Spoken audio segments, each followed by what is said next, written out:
Hello and welcome to the CCF online channel. Last week, we talked about how we can distinguish God's voice over the noise of the world. We also learned that we are not just to stop at hearing God's voice, but we need to obey what He's telling us as well. This week, it is our prayer that the Word of God shared today will be meaningful and impactful in your life. Enjoy the message! Pakibati niyo po yung katabi niyo na magandang hapon. Ayan, tingnan niyo sa mata para alam niyong gising pa. Praise the Lord. Alam niyo po, napaka-exciting ng ating pong series sa Aklat ng Exodus. At sa maraming tao, they thought that since we are already in the New Testament era, at pakiramdam natin we are already saved by the grace of God, yung Old Testament ay hindi na natin babasahin. Alam niyo, yun po ang maling-malihong idea sa kaisipan ng iba. Bakit po? Kasi the basis of our salvation is not something that parang surprisingly biglang God somehow changed His mind. No, He had thought of that beforehand. Pinag-isipan niya na yan ng matagal. Ibig sabihin, pinagplanuhan niya ng mabuti. Kaya doon sa Old Testament, pinakita na ng Diyos yung kanyang plano at paano ma-fulfill sa New Testament. Amen po? Kaya ito po ay exciting na bagay. Bakit? Tingnan ninyo ha. As we are doing our series sa Exodus, ito mapapansin ninyo. Alam niyo po, unang-una, it speaks clearly about our condition as an individual. Tingnan niyo po, tayo po ay in bondage. Nandito tayo sa area na ito, chapters 1 to 6. Next week, papunta na tayo sa deliverance period. Ngayon, ito pong area na ito, mapapansin nyo, yung buang kwento, pinapahayag ng Diyos that He is so in love, and His love is not just sentimental, He is acting on it. Ibig sabihin, kinikilos niya yun. Kaya hindi nyo masabihin, mahal ako ng Diyos, wala naman siya pakialam sa akin. Hindi totoo yun. Kasi yung pagmamahal ng Diyos, hindi yan sinasalita lamang at hindi sinasabi. Meron pong katibayan. Ngayon, mapapansin po ninyo, kaya ito ho yung pinaka-overarching theme ng Exodus. At kaya ito pong sentro nito, pag inaral nyo na isa-isa, you would understand that when God showed His love, ito ho yung pinaka-importante, He gave us freedom. Bakit freedom? Whether we like it or not, whether we admit this or not, lahat tayo are somehow enslaved by something or someone. Nagkakaintindihan ho tayo. Lahat po tayo, iba sa atin, obvious yung kanilang slavery, they're enslaved by their vices, obvious yun. Tingnan mo yung katabi mo. Di ba? Yung iba naman, enslaved by their, yung mga ideals, yung mga kanya-kanyang may pinaglalabang ideas na hindi ho sa ayon sa katotohanan. Yung iba ho ay enslaved by their pride. Actually, sa Bible, tatlo lang yung talaga matindi. Enslaved by pride, kaya ho, they're very concerned about the opinions of others, opinions of what the people will tell against them. Concerned sila dyan. Kaya ano yung sinasabi, kaya yung iba, yung magpapataas ng kanilang ego, enslaved sila dyan. Tapos papakita ko lang sa inyo, kahit sa pamimili, nakita ko na maraming beses. Alam nyo, kahit sa mga bata naglalaro ng basketball, papakita ko sa inyo, enslaved sila by thinking na kailangan kong gumaling, kailangan naka-Jordan shoes ako. Hindi masama yung Jordan shoes, maganda yon. Ang problema lang, pag hindi mo naman kayang bumili, ba't mo pipilitin? Tapos isisihin mo ang Diyos, wala kang pera, ano ka ba? Alam nyo, wala naman talaga sa sapatos yon. Kaya lang utak nila, enslaved sila by the idea na sabi ng advertisement, kapag ka naka-Jordan ka, gaganyan ka. Tama? So enslaved ka sa ganung pananaw. So pride mo yun. Pero nung naglaro ka, hindi ka naman makashoot. Di ba? Kung sino pa yung walang sapatos, shoot ng shoot. So ano na ibig sabihin? Wala yun sa sapatos sa suot. Naintindihan po? Nasa katatayuan ng pagkatao. Kaya minsan yung ibang tao nandun na slave sila. So they buy things not because they need it, but simply because somehow it levels up or parang it feeds their pride. Naintindihan po natin. Now, ito pong napakagandang bagay. Hindi lang yun. Yung iba naman, sa lust of the flesh. Anything that gives pleasure. Anything that, yung parang doon enslaved tayo. Kaya iba sa atin, alam na natin, may sakit na tayo. Masakit na, bawal sa atin, kinakain pa rin natin. Alam ko yan, tinan ninyo ako. Naku, yung sabihin, kaya nga pumunta ako sa doktor ko, pinagalitan ako ng pinagalitan. Sabi niya, pinabayaan mo yung sarili mo. Hindi naman yung galit na galit na kapatid. Alam niyan, pinababayaan mo yung sarili mo. Naku, pasensya ka na kasi talagang may diferensya ako. Tinignan, oo nga, ayusin natin. Sige, di bale. So, sa madalit salita, enslaved talaga tayo eh. Pansin nyo, iba nga, alam ko, may diabetes, kain pa rin ang kakanin. Tapos, nilalantakan pa rin yung asukal. Ano ba yan? Di ba? Pero sabi niya, minsan-minsan lang, once a day. Ano yan? Minsan-minsan, di ba? Ganun lang. Kaya, yung iba may high blood na. Nako, type. Sabi niya, ano naman, healthy living. Kaya, ano lang, yung crispy flour lang kinakain. Ano yung crispy flour? Chicharong bulaklak.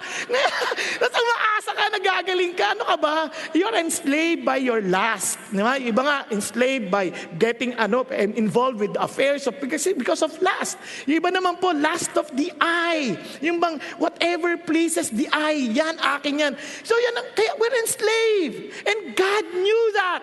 And kaya ang ganda ng Diyos, ito, God wants us to have true freedom. And that freedom will only happen the moment you begin to serve the Lord. Kaya nga, let my people go that they may serve me. Kaya nga po yung specific niyan, kaya that true freedom from slavery to serving God, which is true freedom.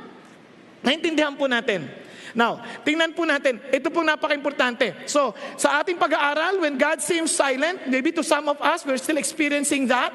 Ang naisip natin, parang, Lord, ba't parang hindi ka nagsasalta? Parang wala ka, parang hindi ka kumikilos. Ano sabi ng Diyos? Trust Him. Pakisabi sa katabi mo, trust God.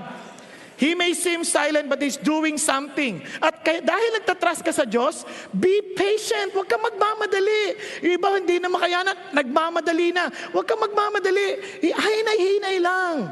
Relax ka lang. And of course, the moment God speaks, pay attention. The moment God speaks, last week I emphasized this, when there is something unusual happening in your life, kapag may bagay na parang kakaiba sa buhay mo, that's the time for you to take aside whatever you're doing and begin to talk to God and listen to Him. Alam niyo, nakakatawa ho yung anak ko, nag-aaral ho kasi anak ko 4, yung 2, yung kambal ko, isa dito sa Diliman, isa sa Los Baños, nag-aaral.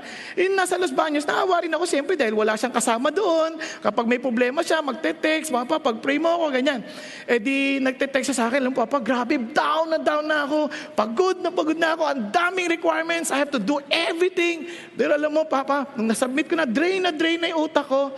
So I prayed. So I read the Bible. When I read the Bible, ang sabi ng Bible, kasi gusto niya daw i-drop yung subject niya. Gusto ko na i-drop, Papa. Gusto ko na-drop. Sabi niya, pagbasa niya ng Bible, kinausap siya ng Diyos. Sabi, be courageous. Don't give up. Oh, ang linaw, no? Don't lose hope. Pagkasabi niya ganon, hallelujah. Sineshare ko to sa iyo. Wala lang, ang saya-saya ko. Because God speaks. Eh, yung problema, kaya hindi natin marinig ang Diyos, we're too busy. Yung mga sa inyo, sa sobrang, hindi nyo marinig ang Diyos. Bakit? Alam nyo bakit? Tingnan nyo katabi nyo. Tulog! So how can you hear God? You speak God, I will see dreams, I will see, come on. Hindi yan laging ganyan. You need to pay attention because God speaks to you at any moment while we're discussing. Amen po?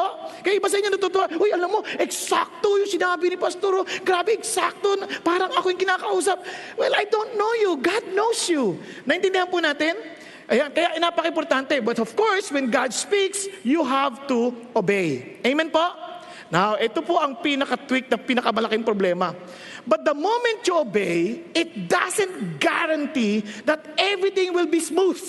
Pag sumunod ka sa Diyos, hindi ibig sabihin, wala ka ng problema. Ang totoo niyan, mas marami.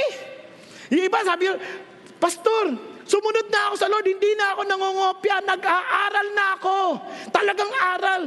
Nag-exam ako, Pastor, umaasa ako, God will give me wisdom. Bagsak! Bakit ganon? Galit na galit yung bagsak. Sabi ko, relax ka lang, babagsak pa. Kasi alam niyo, maraming ganun tao na in-expect nila, sumunod na ako sa Diyos, dapat pasado na lagi, mag-e-excel ako. Eh, ba't babagsak? Eh, siyempre, may mga pagkakataon na marami pang dapat ayusin. Tama? Now, ito pa isang problema. Isa naman, Pastor, talagang sumunod na ako sa Lord. Hindi na ako nandadaya. Hindi na ako, nagbabayad na ako ng tamang buwis. Ngayon, nire-review ko, patay, nalalagay na ako sa alanganin. Ba't ganon? Lumalala sitwasyon ko. Naintindihan ninyo? Yung isa naman, mas malala. Pastor, tinalikuran ko na yung kaluguyo ko. Hindi na ako nagpapakita. Saka ako nahuli ni Mrs. Ba't ganun? Eh, alam mo, sa totoo lang, na pinadama ka ng diablo for a longest time in your life. Naintindihan niyo po? But you cannot still avoid the fact that you will reap what you have sown. But don't worry. God still is with us. Tama? Okay pa kayo dyan? Nagkakaintindihan tayo. So marami pang bagay dyan. Yung iba sa atin, siguro in-expect natin, Lord, ayusin mo na kagad. Hindi ganun lagi. Kasi Moses experienced the same thing. No, let's go to this. Tatandaan nyo to. Even Peter said this. For what credit is there if when you sin, you are harshly treated? You endure it with patience. Parang sinasabi ni Peter, normal lang yan. Dapat lang yan. If you have sinned, siyempre, sometimes, ito na yung pag-ano, minsan you will be harshly treated. Normal lang yan. So don't be surprised. Tama? Ang pinakamasakit, but if when you do what is right and suffer for it, sabi niya, you patiently endure it, this finds favor with God. Ang pinaka-blessing for us Christians, kandaan ninyo we are not exempted from problems, we are not exempted from challenges, at ang pinakamasakit na parte na minsan talaga hindi maintindihan ng maraming Christian, kung kailan tama yung ginagawa mo, nagsasuffer ka pa din. And here's the grace of God. Sabi niya, but those who do this, sabi niya, if you endure, you will find favor with God. Ano sabi ng favor? God's grace is readily available for you. You just hold on, you just grab on, and believe that God will still in control. Naintindihan po natin? He will give you the grace. Parang hindi mo na kaya. Nasa dulo ka na ng iyong pisi. God will give you His grace. Okay po? Pakisabi sa katabi mo, tinatry mo bang magising talaga? Hindi, sabihin mo, kasi pasensya na kayo, hindi sa iniinsulto ko kayo, ginigising ko lang kayo. Kasi alam nyo oras na ito, napakahirap talaga. Yung iba sa inyo, tsaka yung upuan nyo, very tempting. Pag sinandal mo talaga yung leg mo, parang ang sarap, eksakto sa batok. Tama? Eh, since hindi kayo nakatulog magdamag, siyempre, normal lang yan, naantukin kayo ngayon. Pero huwag kayo mag-alala, gigisingin ko rin kayo once in a while. Pero pag natuloy-tuloyan kayo, sensa na kayo, minsan bumabagsak yung upuan na yan. 3 na ang na-aksidente. No, joke lang. Now, look at this. For you have been called for this purpose. Tingnan nyo you are called for this purpose. Sabi niya, since Christ also suffered for you, leaving you an example for you to follow in His steps. Ano sabi ng Diyos? Ito, layunin niya ito para maintindihan nyo, si Kristo mismo gave you an example. He suffered not for His sin, but for our sin. Now look at this. Who committed no sin, nor was any deceit found in His mouth, and while being reviled, He did not revile in return. While suffering, He uttered no threats, but kept entrusting Himself to Him who judges righteously. Ano sinasabi ng Diyos sa atin? Can you trust me on this? Sabi niya, kapag may mga bagay na ganyan, you're doing what is right, and yet you're suffering, relax ka lang. Okay po? Kasi God's favor is on you. Yung marami po nasasaktan dahil sa kagagawan nila. Okay? Naalala ko po, meron po kasi isang mama, abogado, pumasyal sa bahagi ng Texas, Arizona. Pumasok, nangangaso. Alam niyo nangangaso? Hunting. Bumaril lang ganyan, no? Boom! Siyempre, laglag ho yung wild geese, laglag. Napunta ho sa farm na nagkataon nandun po yung isang Texan guy. Alam niyo naman mga Texan, mga lalaki yan, nakasapato, nakaboots yan. Nakita na bumatawid siya sa bakod, umaakyat. Pagsak niya sa kabilang bakod, pinuntahan ka agad ng Texan guy. Sabi niya, what are you doing in my field? Yes, siyempre, galit eh. Anong ginagawa mo rito? Parang ganyan, no? Sabi niya, nabaril ko yung geese eh. Kahit bumagsak dyan eh, kukunin ko lang eh. Sabi niya, hindi pwede yan dito, trespassing ka na. Sabi niya, bakit ba? Akong pinakamagaling na abogado, ha? Tatanda mo, sa lugar na ito, pwede kitang ipakulong. Di ka taga rito, no? Sabi niya, dito, hindi kinukuha sa abogado. Kinukuha ito sa tinatawag na 3-kick rule. Ano yung 3-kick rule? Sisipain kita ng 3 beses, Tapos sisipain mo ako ng 3 beses hanggang sa may sumuko sa atin, sa kanya na yung duck o yung wild geese. Sabi niya, okay sa akin yan. O dahil ikaw ang pumasok, ako una. Sabi ng mama. Siyempre, ang laki-laki ng sapatos, may bakal pa. Pug! Dito! Pug! Talaga, parang gusto na sabihin ng abogado, ayun na! Pero hindi, babawi ako sa ikatlo. Talagang ganun. Tapos sinipa naman dito, dito. Talaga, parang galit na talaga. Talaga, isa na lang. Gusto na sumuko eh. Sinipa sa mukha, pug, tumba, duguan. Sabi niya, sabi ng abogado, now my turn. Sabi ng abogado, siyempre, tonto. Sabi nung Texan guy, iyon na yung geese, I give up. Kawawa naman. Kaya alam nyo, maraming tao ganyan. Kasi hindi nag-iisip eh. Pero may mga tao na nasasaktan. Tama naman yung ginagawa. Okay na kayo? Naka-get over ka na ba? Kasi parang, gumaga na ba? Na-relax ka lang. Natuloy tayo. So tingnan mo sabi ni Jesus, He Himself bore our sins in His body on the cross so that we might die to sin and live to righteousness. By His wounds you were healed. And you would be surprised. Pag tinuloy niyo yung basa ng Bible, sa 1 Peter 3, wives, submit to your husbands. Husbands, love your wives. Amazing. Sabi niya, love in such a way that you will understand your wife. Para daw that your prayers will not be hindered. Ano yun ang turo ng Lord dito? Pero pinasok niya muna, when you suffer for what is right. Alam niyo, maraming babae, may awa.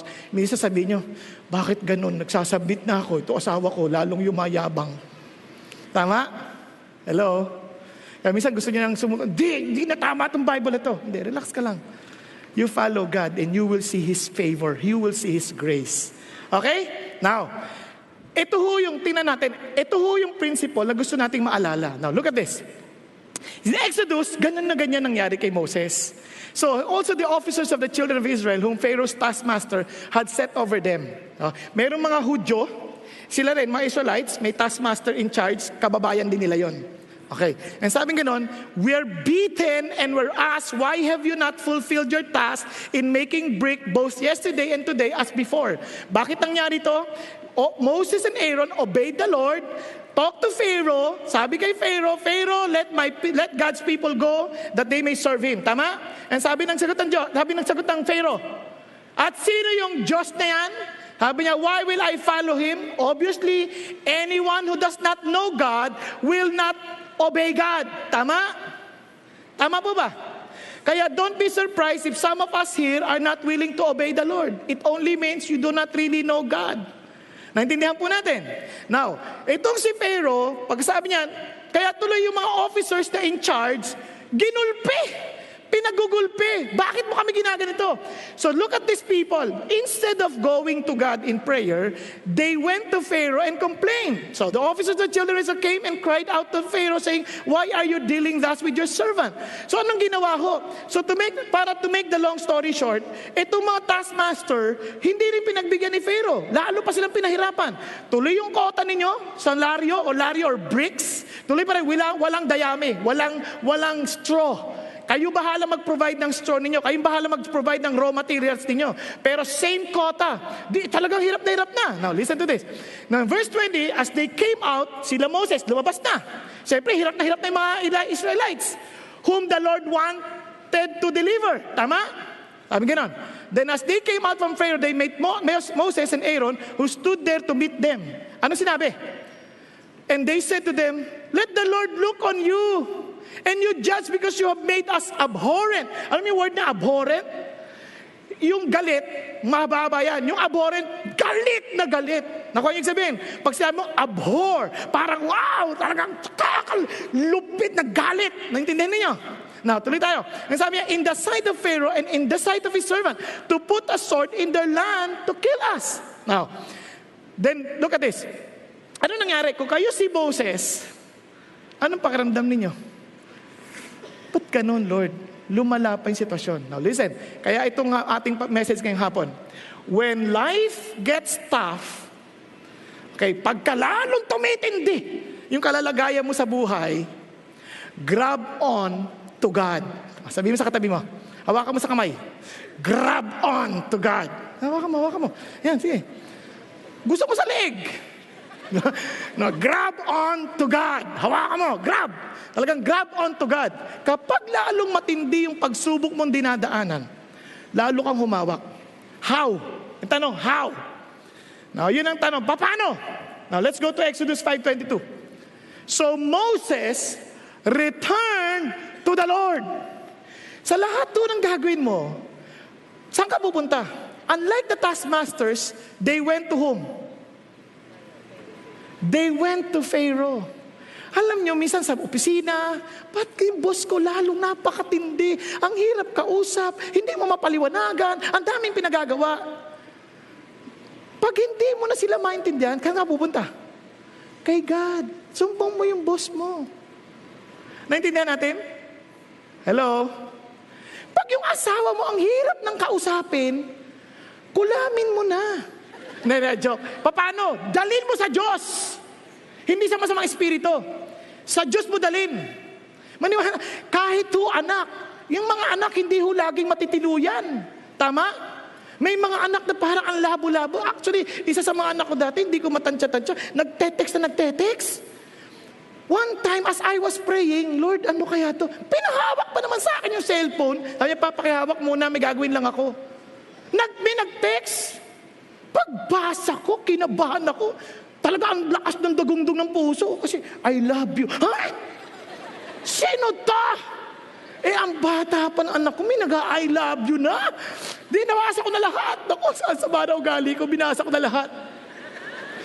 Sabi ko, pero hindi ko kinausap yung anak ko diyan. Dinala ko sa panalangin. Kasi baka pang alam mga bata, alam mo naman, pagka kinonfront mo kagad Ano sasagot sa'yo? Papa, don't preach. I'm in love. Ganun kaagad dyan Away agad dyan. Di ba? Kailangan mag-usap kayo ng Diyos kasi hindi mo kontrolado yung puso ng anak mo, ha? Kasi may mga magulang, ganito kagad. Ikaw, I love you. Itong cellphone mo, igungud ko ito. Ganun kaagad Relax ka lang, may Diyos ka naman Ano gagawin mo? Return to God. Return to God. Express your heart. Iyak ako sa Diyos, Lord, hindi ko po mabantayan anak ko. Paano ba ito? Ano bang diskarte dito? Wala, relax ka lang. Wala yan. Alam nyo, dahan-dahan, habang nagkikwento, may ka-text ka ba? Nasa may kwento na, maming konti. Ang sa palagay mo, tama ba yun sa Lord? Ang sabi niya, hirap Pag-pray mo. Ngayon, tinanong, kamusta ka na? Wala na, I'm free. Naintindihan sabihin? Kasi minsan yung mga magulang, sino itong ka-text mo, ha? Sino? Bata mo pa! Wag ganun. Dalin mo sa Diyos. Tingnan mo si Moses, ang tapang ni Moses. Lord, why have you brought trouble on these people? Why is it you have sent me? Ano sinasabi ni Moses? Lord, I'm questioning your real intention for these people to be saved. I really am confused about the way you're accomplishing your promises. Yun ang sinasabi niya Tapos ano pa sabi niya? Tingnan niyo. For since I came to Pharaoh to speak in your name, he has done evil to these people. Neither have you delivered your people at all. Lord, do you really have the ability and the power to save your people? Yan ang sinasabi ni Moses Alam niyo ang bait ng Diyos? Alam, pwede nang patayin ni God si Moses dito. Pero God listened. God is not obligated to answer our complaints, but God is merciful enough to listen to our cries. Iyak mo sa Diyos. Kaya nga pag sabi ko, pag sa panalangin, buhos mo na.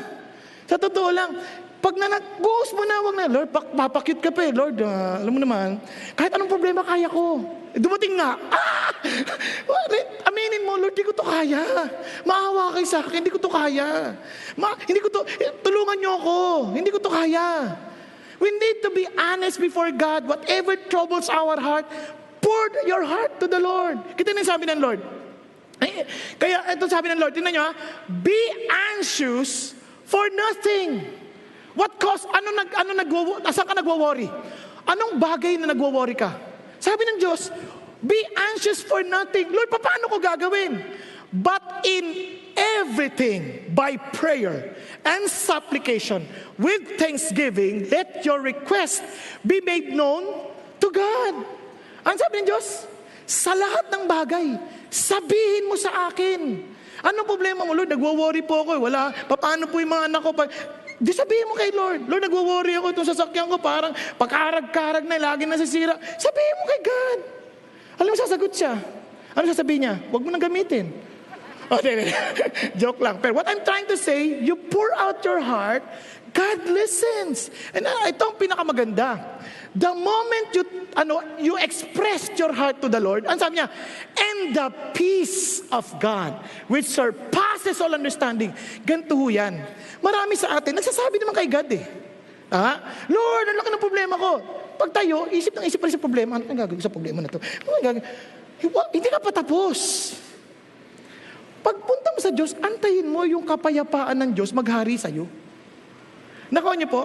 Kaya nga ho, pagbasa mo ng Bible, pag sinagutan, may kapayapaan kang bigla eh. May kapayapaan kang bigla. Tuntua po ako, mayroon po akong kaibigan. Medyo nagkaramdam siya ng parang atake sa puso. Siyempre, siya, kontratista eh. So wala siyang, parang yung project, ang tumal, halos wala. There came a point in time, umiyak na ho talaga. Sabi niya, Lord, di ko na po talaga alam gagawin ko. Paano? Iyak siya. Buo siya sa Diyos. Yung po, nakaramdam siya ng kapayapaan the Lord. Parang kinausap siya ng Diyos. Kasi eto pa, maano pa siya, ma-ooperahan pa. Yung choice niya is either angioplasty or bypass. Sabi, pero kailan, alam nyo, ang tagal ng project kasi hindi maayos-ayos yung ang tawag dyan, permit. Alam niyo naman sa Pilipinas, ang permit napakahigpit ng ating pamahalaan para lahat tuwid sa higpit. Naintindihan mo, sobrang higpit, ang daming requirement, lahat chinecheck ng mabuti, kaya nga ang daming disgrasyang nangyayari. Ngayon, ito problema. Sabi niya, Lord, ayaw naman yun yung maglagay. Siyempre, Christian na ito eh. Tumagal, 1 taon, nilalakad lang yung permit. Ngayon, nanalo sa project na okay na, tuloy na, go na. Tsaka naman na-discover itong sa puso na mayroong bara. Iyak talaga sa Diyos. Alam, sagot ng Diyos sa kanya. Sabi niya, ang mga matutulungin sa kapwa, pinahaba ang buhay. Sabi ng Diyos, di gano'n. Nagkaroon siya ng kapayapaan. Bukod pa doon, bigla niya na inaunawaan. Sabi niya, Lord, kaya pala dinelay mo yung project para sa araw na ito. At least ngayon may project ako, may pera ako. Nakayig sabihin. So, siya, naayos na, okay na siya, maayos na. Pero pag binabalikan niya, siyempre nagpupuri sa Panginoong Diyos. Amen? Naintindihan yung sabihin? Ibuhos mo sa Diyos. May mga bagay na parang, ba't ganito Lord? Puro sara pintos. Minsan pati yung pagsara ng pinto, paghahanda yan, para sa isang pagpapala, para sa iyo. Hello? Pakisabi sa katabi mo. When life gets tough, grab onto the Lord. Sabihin mo. Sabihin mo, ano ka ba? Di ba? Kasi kailangan niya maalala. Tingnan niyo ito ha. Balik tayo. Tingnan niyo. Ito pa napaka-importante. Kaya finally, brethren, kaya yung utak mo, huwag ka doon sa negatibo, parang walang pag-asa ka. No, whatever is true, whatever is honorable, whatever is right, doon ka mag-dwell. Hindi ibig sabihin may kapayapaan ka na, tapos na. Hindi, you maintain the discipline of thinking of what is true, on what is right. Bakit? Ano yan?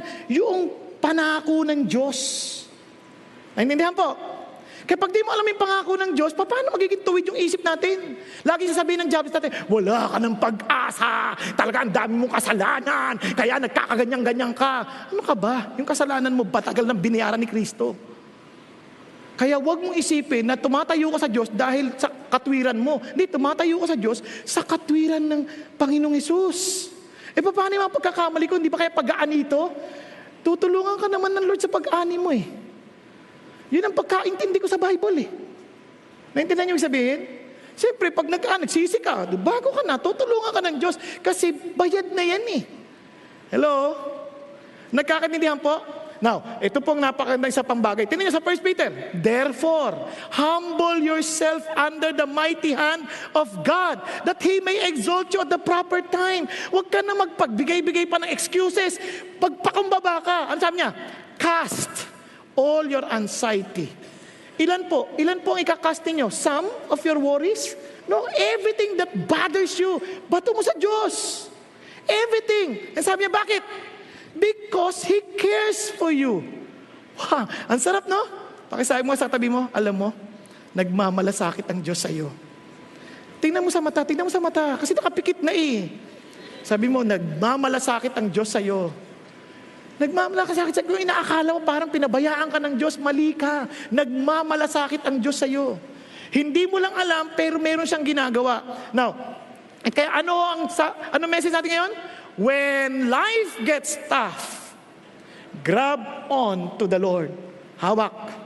Hawak ka kay God. Now, ito napaganda. Pangalawa, then the Lord said to Moses, itong ganda si God, sumasagot. Then the Lord said to Moses, now you shall see what I will do to Pharaoh, for under compulsion, he will let them go. And under compulsion, he will drive them out of his land. Moses, you question about my intention of saving these people?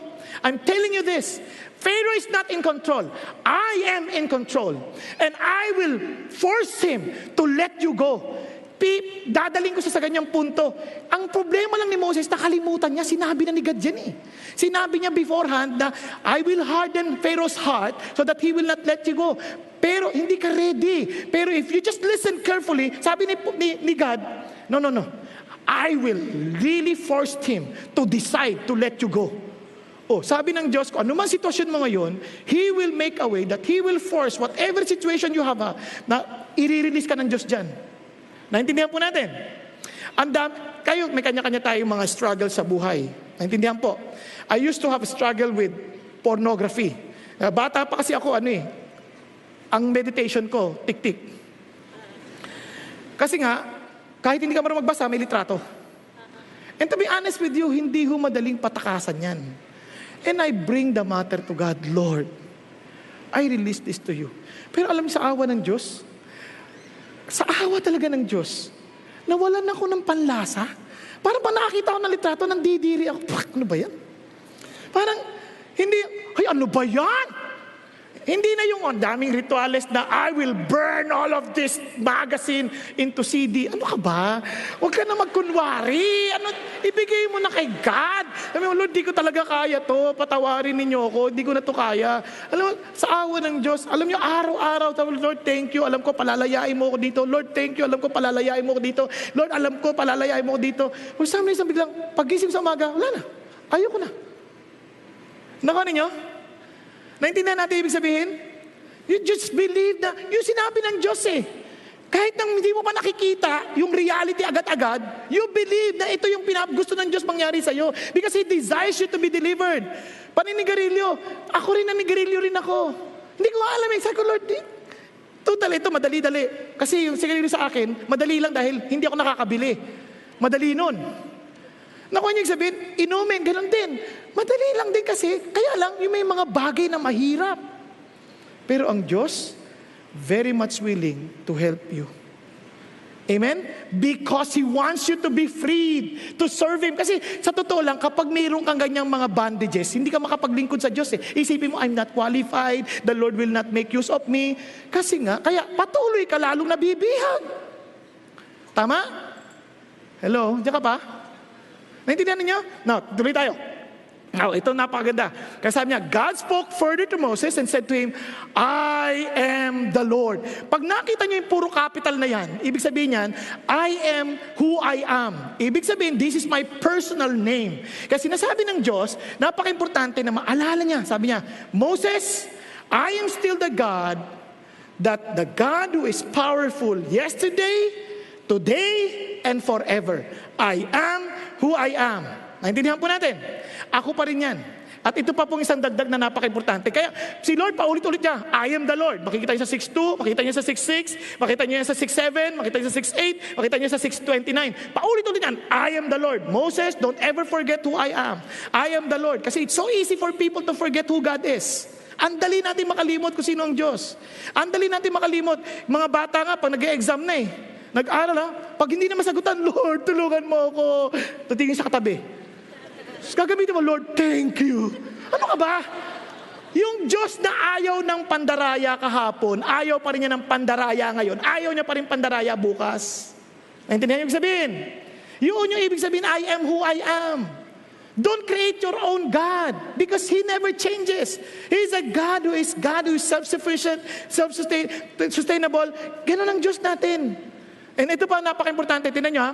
Kasi ang tao, some trust in chariots and some in horses. But we trust, look at the words, in the name of the Lord our God. Anong sinasabi ng Diyos? Hindi ko sisirain ang aking reputasyon. Hindi ko sisirain ang aking pangalan. Di ba, alam niyo, narinig niyo siguro, good name is better than a good perfume. Tama? Kasi yung pangalan, napaka-importante niyan eh. Naalala ko, kahit ang tatay ko, sobra hong masyadong, kaya ho, ang tatay ko noon, hirap na hirap sa akin. Kasi gusto niya, pag saking sa school, dapat nag-e-excel, matalino, ganyan. Eh ako hindi ako talaga nag-e-excel nung elementary at high school ko dahil hindi ko kilala ang Diyos. Ang sa akin, kalokohan yan. Ang kailangan ko, pera. Kasi wala siyang perang binibigay eh. Hindi niya sabihin. Ngayon, lagi sabi, pangalan mo, ingatan mo. Tapos minsan, ito lang isang bagay sa tatay ko, hindi ko maintindihan. Sundalo siya. At that time, martial law. Pagsakay namin sa jeep, syempre dala niya 5 na kami nun.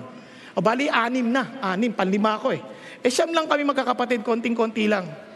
So, panlima ako nun, ang dami-dami niyang dala, merong kandong, ganyan. Bigla sabing ganun.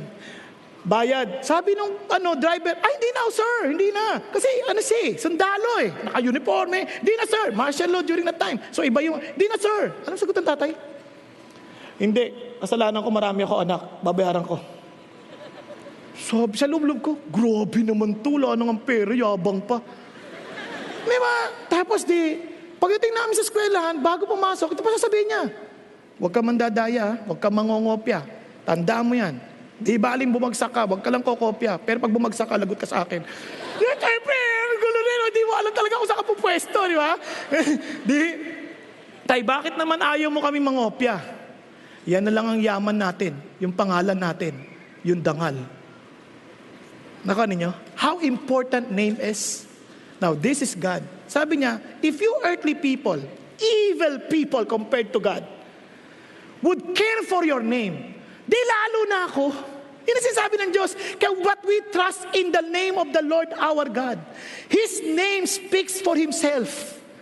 How powerful He is, how truthful He is, how tagang loving He is. Pangalan pa lang niya.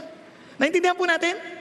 Kaya ito po, napaka-importante. You see, God is not really concerned about changing our circumstances. He's more concerned about changing our heart towards God. Yun ang concern ng Diyos. Kasi kahit baguhin mo yung sirkumstansya, hindi ka nagbago, sirain pa rin yung sirkumstansya. Ulitin ko, kahit bigyan ka ng magandang bahay, kung hindi rin maayos ang puso ninyong magkapapamilya, mag-aaway-aaway pa rin kayo. Minsan mag-aaway kayo, alit kasi ng bahay, sige, ano ba ito? Lumaki na yung bahay. Away pa rin kayo ng away. Bakit? Hindi na ayos yung puso. Parang ganito ho yan. Meron pong isang mama, may pamilya siya, sikip na sikip sa bahay niya. Lumapit sa ngayon sa isang pastor. Sabi niya, pastor, ano po bang gagawin ko? Kasi hindi ko na po alam, sikip ng bahay namin eh. Sabi ng pastor, ganito, meron ka bang mga manok sa bahay? Meron po. Meron po kaming mga 10 manok. Ipasok mo sa loob. Pasok! Masikip na nga, ipapasok pa. Pasok mo. Di siyempre, ano ko bakit, lumilipat na gano'n. Nilalong sumikip, no? Lumapit na naman. Paglipas ng 2 araw, pastor, ano ba yun? Ang labo naman ng council ninyo eh. Bakit sabi mo, pag may bahay, sikip na kami, pinapasok mo yung manok. Bakit, may baboy ka ba? Meron. Pasok mo din. Pinapasok, 4 na baboy. Ako, nilalalo ka ng baolas. Ano ba naman to? Pastor, di lumapit, pahuli na to. Sabi niya, isa na lang. Sabi niya, hindi. Bakit? May kambing ka? May kambing? Meron. Pasok mo din.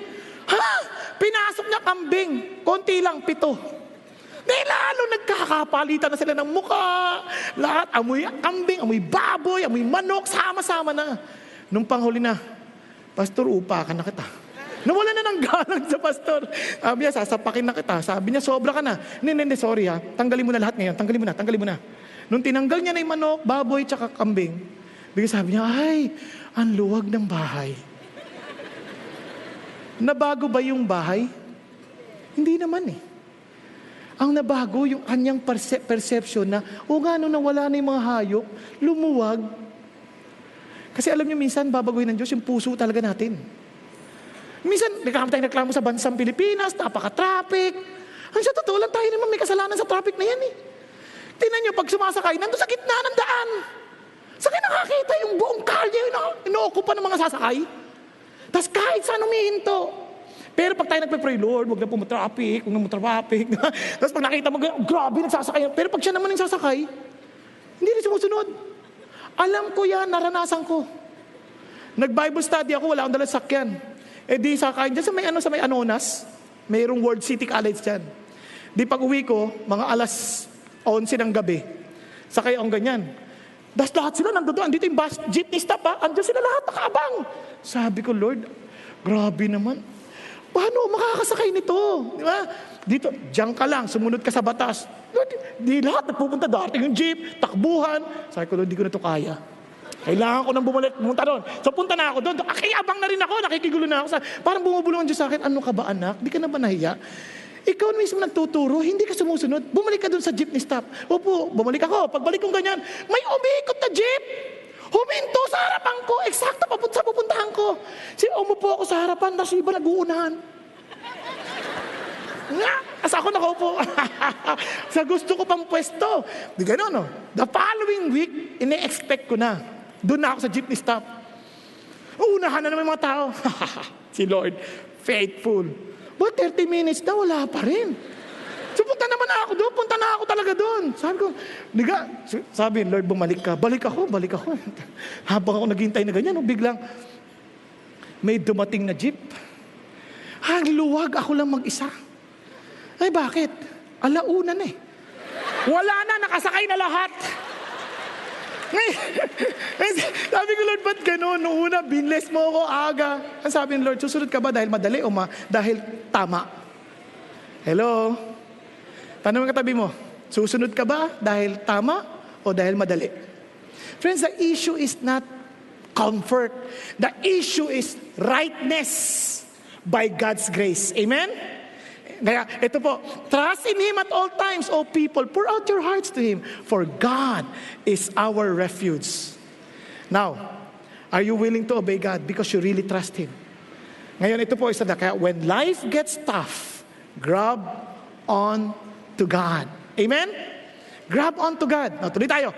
Now, and I appeared to Abraham, Isaac, and Jacob as God Almighty, but by my name, Lord, I did not make myself known to them. Grabe si God, no? Sabi niya, alam mo, Moses, tingnan mo. Yung si Abraham, si Isaac, si Jacob, kasi I appeared to them. And I introduced myself as God Almighty. And they followed, and they trusted me. They hold on to me. Kasi whatever I promised, pinanghawakan nila. Ikaw, binigay ko yung personal name ko. Kunyari, parang ganito yan. Kunyari, kilala natin si President Noynoy. Halimbawa, President. Laging, yun lang alam natin, he is powerful. Pero yung pagkilala mo siya personally, ibang usapan yun. Yun yung mga usapan kayong dalawa lang. Pero yun ang sinasabi ni God. Ikaw, Moses, ang kilala lang ng mga ninuno mo. Ako yung makapangyarihang Diyos. Ito, binigay ko sa yung pangalan, personal name ko. Ibig sabihin, hindi na lang tayo. Hindi mo lang ako amo. Friends. Na hindi na ibig sabihin, kunyari, iba sa inyo, kilala sa akin, pastor, tama? Pero yung mga kilala ko malalapit, ang tawag sa akin, bong. Minsan pa'y kalbo. Kasi personal mong kaibigan eh. Tama, mali. At ang dali makausap pagka may problema. Minsan nga pag nag-iimbita, di ba? Punong-puno ka na, talagang sobrang puno na yung schedule mo. Kilala mo ang pastor, siyempre, ang hirap. Pwede ka ba? Pero pag kaibigan, partner, kailangan ka tulungan mo naman ako dito. Hindi ka makahindi eh. Kahit ang dami mong ginagawa, kaka-cancelin mo lahat eh. Kaibigan ko to eh. Close. Tama? Same thing with God. Ang sasabi niya kay Moses, ito, ako, pangalan ko, Lord. Yung Yahweh. Yung I am who I am. You know me this close. This intimate. Kaya sabi niya, wala ka ng dahilan. Kaya sabi niya, I also established my covenant with them to give them the land of Canaan. And look at the words, the land in which they sojourn. Sabi niya, furthermore, I have heard the groanings of the sons of Israel. Moses, kung kine-question mo yung aking malasakit sa mga tao ko, you're wrong. I heard their groanings. I heard their groanings. You know what? Nadidinig ng Diyos ang iyak mo sa gabi. Yung nagigising ka sa madaling araw dahil hindi mo alam gagawin mo, umiiyak ka sa Diyos, naririnig ng Diyos yan. Yung mga panahon na hindi mga tanong mo sa puso mo, Lord, pag nababayaan mo ba ako, naririnig ng Diyos yan. Naintindihan niyo po? Nung iniwan ka ng asawa mo para nag-iisa ka na lang, ano sabi ng Lord? Naririnig kita, anak. Huwag mo intindihan asawa mo, magkaka-AIDS yan. Hindi, ganun. Joke lang. Huwag naman po sana. Pero, matamaan lang bumalik ka sa senses. Pero dinig ng Lord ang iyak mo. Sa opisina, parang pinapagalitan ka, alam naman, tama naman ginawa mo. Nadinig ng Diyos. Yung request mo hindi na-grant, nadinig ng Diyos yun. Nadidinig ng Diyos ang iyak mo. And alam niyo, nakakapagtaka. Even Jesus Christ, ano sabi niya? Seeing the people, He felt compassion for them because they were distressed, dispirited like sheep without a shepherd. Tayo nga, pag nakita natin mga tao, nakita natin, istorbo yan, nakakainis yan. But when God looked at them, He looked at them not as a nuances, pero anong sabi niya? They're like sheep without a shepherd. Kawawang-kawawa sila.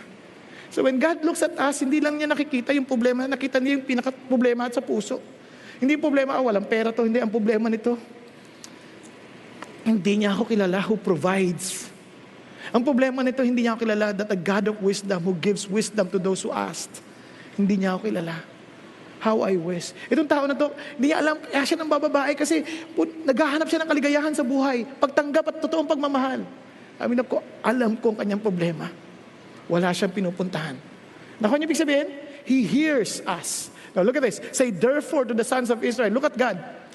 I will bring you from under the burdens of the Egyptians and I will deliver you from their bondage. You know what the Lord is telling us?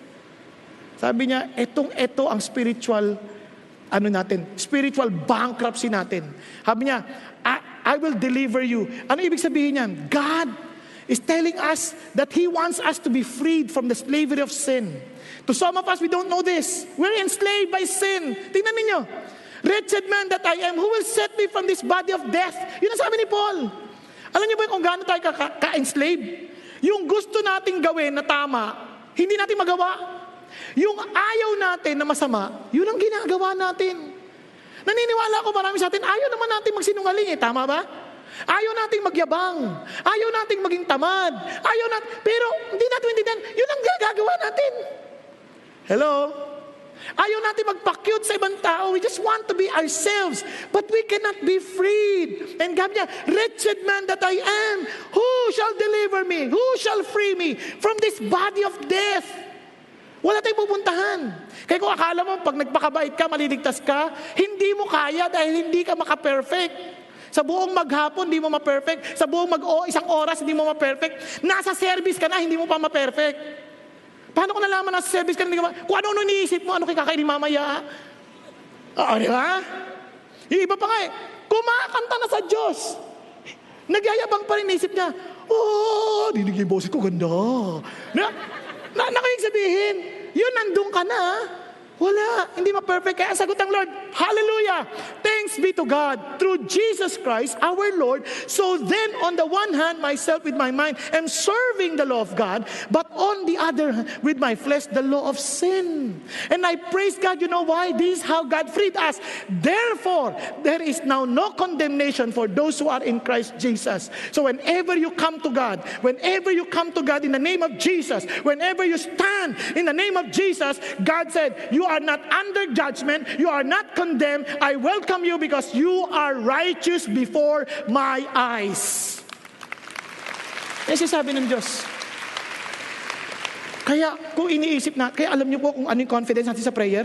Lord, thank you that you listen to my prayer because the righteousness of Jesus Christ is in me. Amen? Kaya alam niyo, that makes us excited about Christianity. When you read the Bible, Lord, alam ko, kasi may iba, ayoko na, ang hirap hindi ko magagawa. But I thank you, Lord, that I am no longer enslaved by this sin. I know, by your grace, I can do it. Amen? Nagkakanindihan tayo? Now, tuloy tayo. Kaya sabi ng sa Exodus, balik tayo. And I will not only bring you, sabi niya, I will deliver you from their bondage, I will also redeem you. Itong isip na, alam niyo, ang ating kaligtasan, hindi yan libre. It's so expensive. Hindi libre yan. Tinasabi ng Bible, no man can by any means redeem his brother or give to God a ransom for him. For the redemption of his soul is costly, and he should cease trying forever. Hindi mo kayang bayaran ng kasalanan mo. Hindi mo kayang bayaran ng kaligtasan mo. Hindi mo kaya. Yung inaakala mo, gagawin ko to, magpapako ako sa krus para mabayaran ko yung kasalanan ko. Hindi yan nakakasapat. Kulang. Bakit? Kasi hindi ka lang dapat mapako. Kailangan kang sinless. O paano gagawin mo? Hindi ka naman sinless. Yung pako mo stainless, pero you're not sinless. Nakuha niyo yung sabihin? Hindi, yung iba, magpaano ko, ano-anong ginagawa natin. Yung iba sa atin, dumulod na nakadapa. Ginawa ko rin to, huwag kayong kilala. Ganyan, dinudugo-dugo na, Lord, ang sakit na. Akala ko mapapayaran yung kasalanan. Hindi. Wala akong katahimikan. Ano sabi ng Lord, di mo kaya. Kaya tigilan mo na yan. Bakit? Si Jesus lang ang nagbayad. Paano ko nalaman? Tingnan, balik tayo. And I will take you out for my people. And I will be your God. Ano ibig sabihin niyan? I'm adopting you as my son. And sabi niya gano'n. And sabi niya, and you shall know that I am the Lord, your God, who brought you out from under the burdens of the Egyptian. Ano ibig sabihin niya? Tingnan niyo ha, sa Galatians, ang ganda-ganda sabi ni Paul. Sorry. And sabi niya, I will bring you to the land which sure swore to give Abraham, giving you inheritance. Now look at this. But when the fullness of the time came, God sent forth his son, born of a woman, born under the law, so that he might redeem those who were under the law, that we might receive the adoptions as sons. And sabi niya, because you are sons, God has sent forth the Spirit of His Son into your hearts, crying, Abba, Father. Alam mong kay Kristo ka, kasi ang tawag mo sa, bigla ka napapatawag sa Diyos, Ama ko. Hindi kaya ng yung tao yung hindi alam, Lord, maawa ka naman sa akin, oh. But you know that the Spirit of Christ is in you because you know that God is your Father. Naintindihan po natin? And that's your confidence. Now look at this. Sabi niya, therefore, you are no longer a slave. Sabi niya, but as a son. If a son, then an heir to God. Wow! Tagapagmana ka ng Diyos. Tingnan mo nga kung gaano yung iba sa atin, para ang buhay natin kahirap-hirap kay God. Kung makapag-pray tayo, parang lagi tayong, Panginoon, COVID. Hindi masamang mag-open up kay God, pero wag ka namang parang kang mamamalimos. Anak ka eh.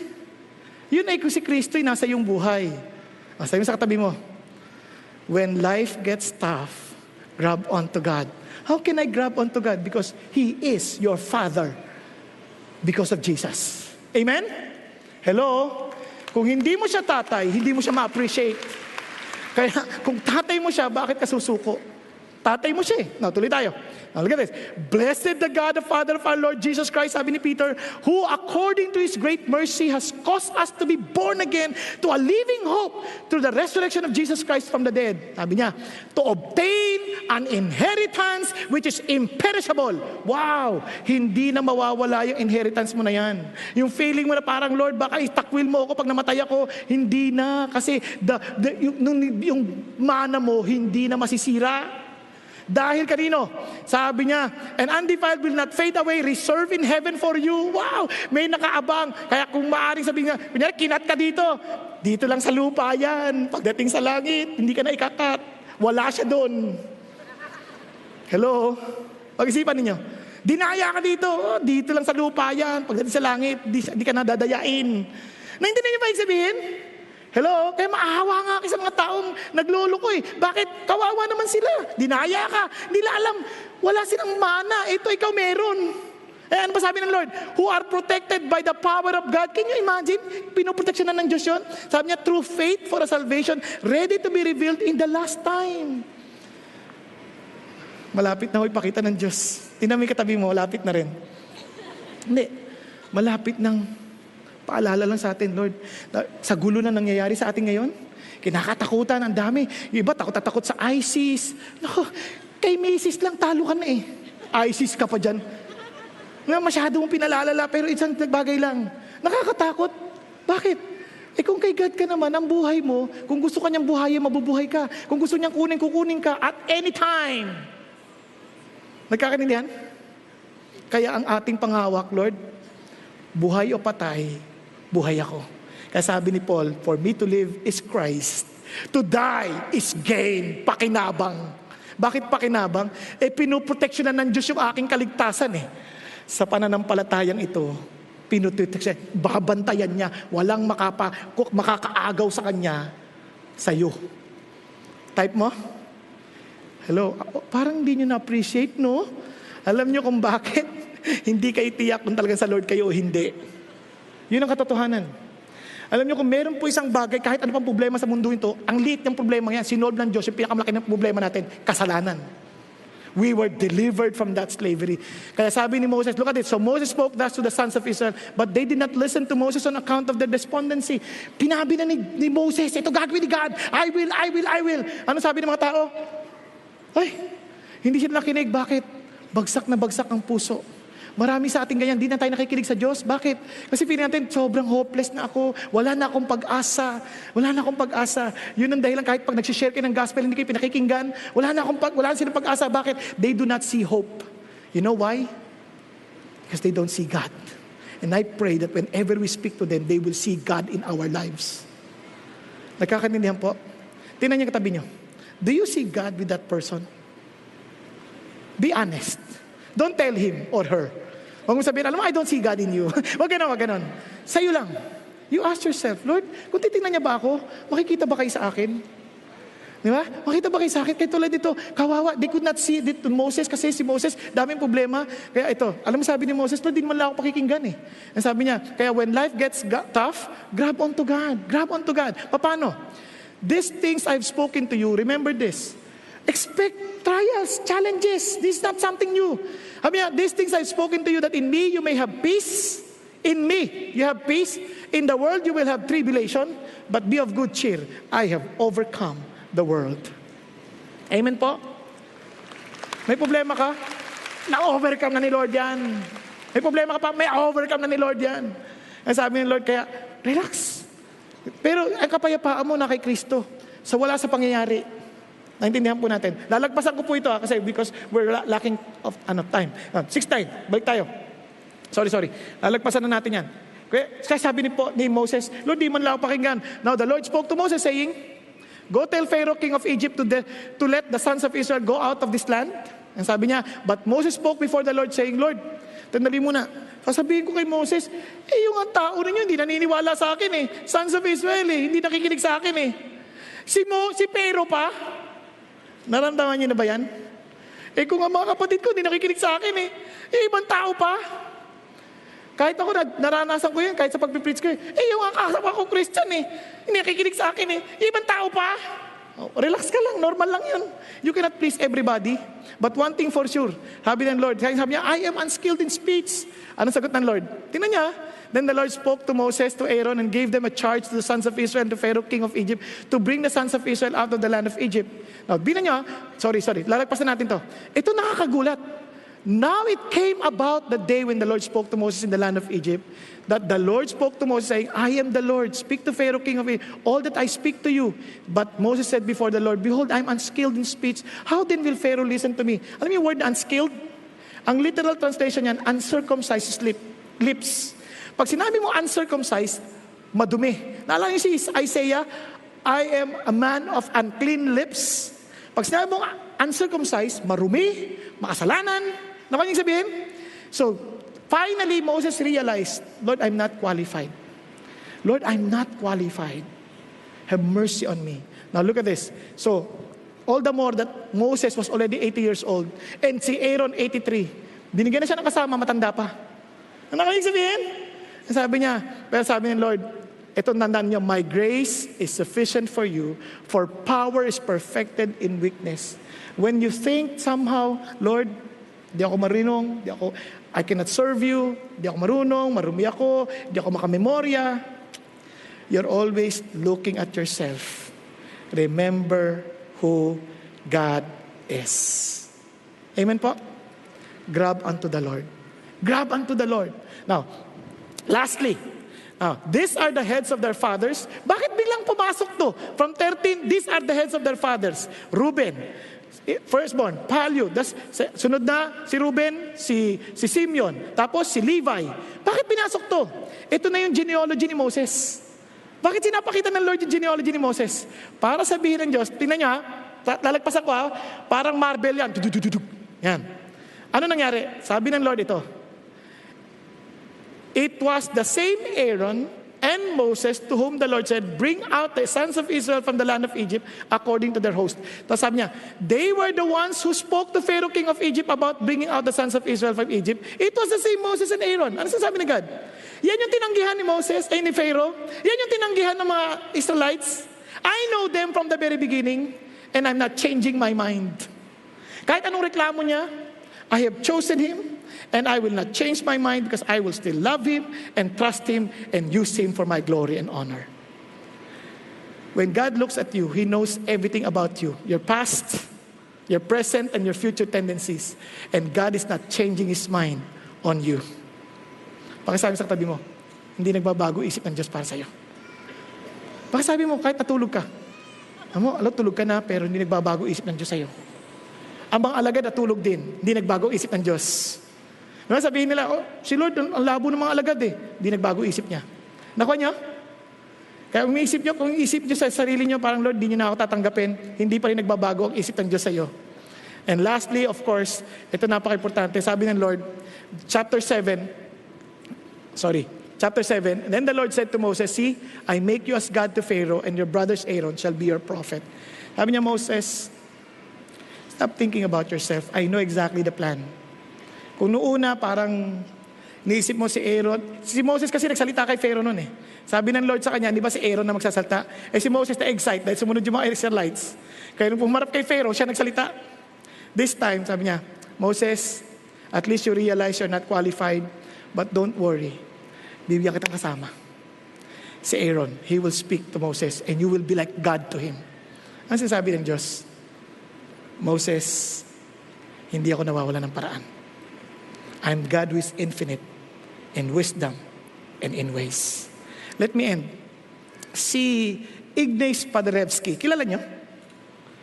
Kilala niyo si Ignaz Paderewski? Hindi niyo alam? Hindi ko rin siya kilala. Pero sikat siyang tao sa pag nagbabasa kayo sa larangan ng musika. Isa siyang magaling na violinista at magaling na pianista. So meron siyang concert sa gawi po ng Europa. At mayroon pong nanay na gusto niya pong ma-encourage yung kanyang anak na maging manunugtog din. Batang-bata, dinala niya sa concert. Nung dinala niya sa concert, eto na. Nag-aantay na. Siyempre, nainip na yung bata. Tagal eh. Mamayang konti nung pinatay na yung ilaw. Naku po. Hindi alam na nanay, umalis yung bata, umakyat sa stage. Isipin niyo kung kayo yung nanay. Nakikita niyo bigla doon. Bubuksan pa lang ilaw, may tumutugtog na ting, ting, ting, ting, ting, ting, ting. Concert ni Ignaz Paderewski yun May tumutugtog ng Twinkle, Twinkle, Little Star. Isipin niyo. Tapos biglang sa tudugtungan ng pop, yung tinatawag na chopstick. Ting, ting, ting, ting, ting, ting, ting, ting, ting, ting, ting. Kasi naalala niyo yun? Eto na. Narinig na, ano yan? Sino yan? Nandun pa lang yung si Paderewski, naghihintay, nagbibihis pa lang. Naku, yung nanay. Sino yun? Asa anak ko? Tapos nung binuksan yung ilaw, nandun yung bata. Kung kayo nanay, ano gagawin mo? Parang hindi mo alam kung saan magtatago ka na. Tama? Eto, kung ikaw naman yung organizer, sinong bata yan? Kaninong nanay yan? Diba? Eto pong si Master Ignaz Paderewski lumabas. Biglang sinabayan yung bata, nilagyan ng bass, yung tinutugtog. Tapos, inano niya kanan niya, nilagyan niya pa ng dagdag. Sabi, keep on playing, my son. Keep on playing. Naku, ang ganda ng tugtugan. Talagang umayos. Tapos yung bata, sabi niya, just keep on playing. Palakpakan yung mga tao pagkatapos. Alam niyo, yan na yan tayo. In our ignorance, sometimes we do things. And parang, wow, yung iba natin, kakahiya, grabe. Sabi ng Lord, anak, just keep on doing what you can do. And I will do the rest for you. I will do the rest for you. Don't give up. When life gets tough, grab onto God. Amen? Grab onto God. Tayo pong lahat ay yumuko at pumikit sandali. Mga kapatid, di kita kilala, pero kilala ka ng Diyos. Hindi ko alam pinagdadaanan mo. Hindi ko alam kung anong nangyayari sa'yo. Hindi ko alam kung anong slavery meron ka. But let me tell you this, God wants to free you. And He already freed you. He died on the cross for you. But you have to give your life to Him. You have to believe that He alone can save you. He alone can bring you to freedom. He alone is worthy of our service. Ang tanong, are you willing to submit your life to Jesus? Kung ikaw yung kinakausap ng Diyos, why don't you just tell the Lord right now, Lord, ako po yun. And I acknowledge that I'm enslaved for whatever it is. Sabi mo sa Diyos. And Lord Jesus, thank you that you died for me. Thank you that you did not remain dead, but you rose again from the dead after 3 days, according to the scripture, to free me and to give me a new life. So Lord Jesus, I believe in you. I declare that you died for me and rose again from my sin, from the dead, for me. And I believe that you're alive. Lord Jesus,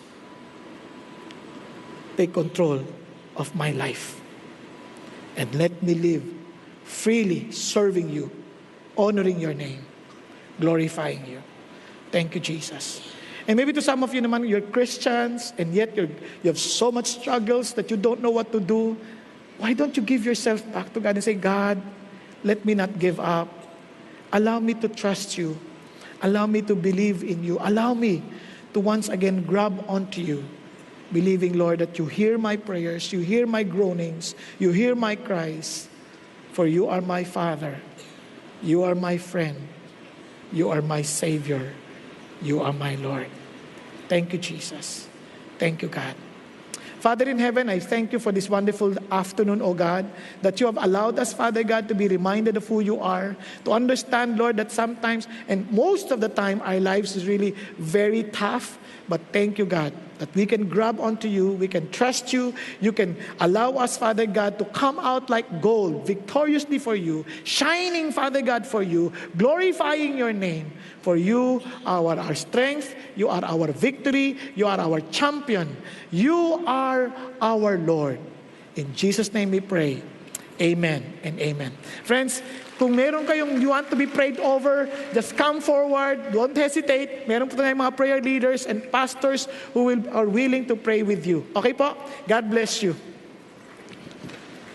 Praise God for His Word and the encouragement na kahit anong mangyari, we can trust in our faithful, faithful God. Let's all stand and sing this to the Lord.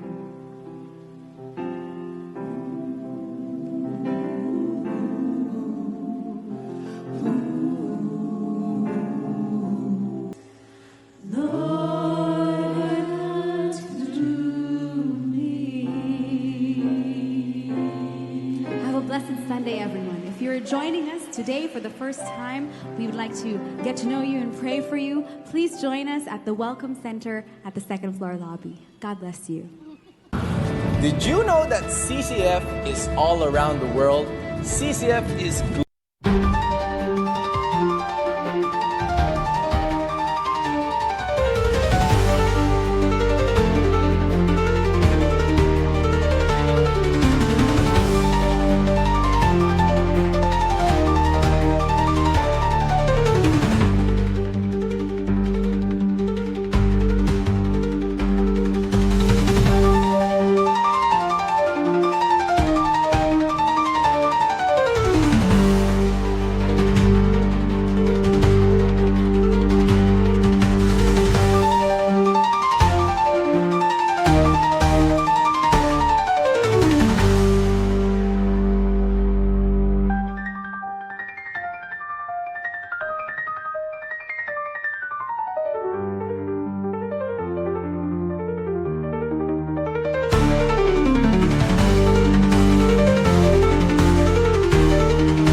global. If you want to check if there's a CCF near you, you can visit our location and time page on our website. We also want to help you jumpstart your spiritual journey by inviting you to a small group. If there's a CCF near you, you can sign up personally by dropping by, or if you'd rather sign up online, you can visit our Join a D Group page. If there is no CCF near you, you can still join a small group via Skype, which CCF calls Skype-ship. CCF Fantastic! We hope you had a blessed time. We'll see you again next week. God bless.